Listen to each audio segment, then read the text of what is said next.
Got that nagging tech neck? Everyone blames posture. But what if the real problem starts somewhere else entirely? Let's just challenge a core belief right now. That pain you feel at your desk, it's not about posture. Okay, so if it's not posture, what is it? Well, the whole thing actually starts with your eyes.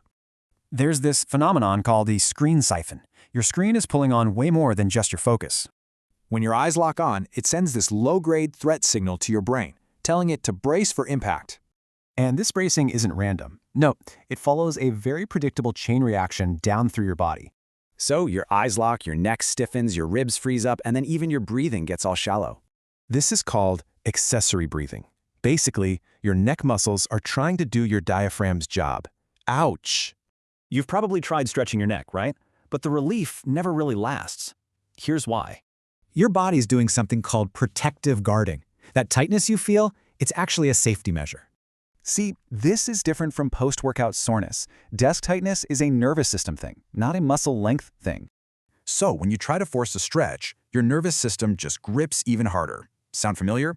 The real answer isn't more force. It's all about understanding your body's natural architecture. Our desks kind of turn us into stiff rectangles, but our bodies are actually designed to be spirals, meant for rotation. The goal isn't to hold some perfect pose. It's about restoring that natural spiral movement. All right, ready to break that chain? Here are 2 super simple resets you can do at your desk right now. First up, let's break that visual lock. Because if your eyes can move freely, your neck is allowed to too. Next, we get that diaphragm working again. This finally lets your neck muscles take a much-needed break.